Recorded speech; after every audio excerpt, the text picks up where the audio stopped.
Zviri kunzi mwana waKabila akatongerwa treason kunyika kwake kuDR Congo. Zviri kunzi ari kufungidzirwa kuti anenge ari munyika yeZimbabwe. Zviri kunzi ari in exile munyika yeZimbabwe. Asi pakutaurika kwenyaya iyi pane imwe nyaya zvekare iri paseri penyaya iyoyo, saka ndangoti regai ndingouya nadzo ndingodzitaura muchidimbu kwenguva diki diki. Zviri kunzi izvoni mwana waKabila ari kufungidzirwa kuti ari kupa maideas kuna Emmerson Mnangagwa mukucherechedza kuda kuti Emmerson Mnangagwa aconsolidate simba kuti asvike 2030 ave permanent pachigaro cheutungamiriri munyika yeZimbabwe. Ndo zviri kubuda ipapo, asi takatarisana neimwe nyaya iri kunetsa. Iyi nyaya iri kubuda kune comrade vamwe vamunotrasta ndio vari kutaura nyaya iyoyo. Saruwaka ndiye ari kutaura nyaya iyoyo, asi nyaya yandanga ndakabata pano inyaya yakamira yakadai so.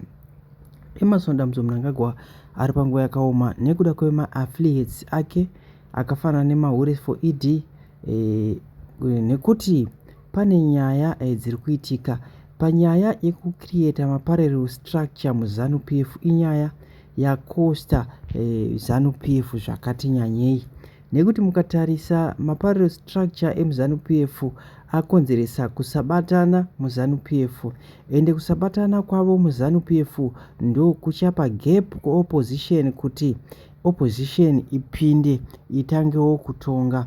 Zvinova zviri zvinhu zvatiri kuda kuti papindewo opposition ine musoro, papindewo vanhu vanofunga zvine musoro.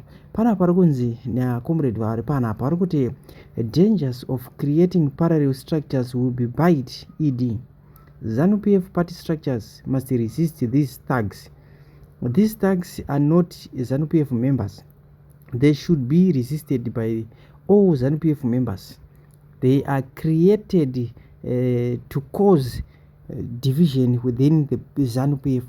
So mure Zimbabwe nyaya iyi iri kubvira pana comrade vaya vokutaura nyaya machacha, tikazoona vapfeka apologies mangwana acho vapuwa warning. Saka mure Zimbabwe ndo mamiriro akaita nyaya dzacho.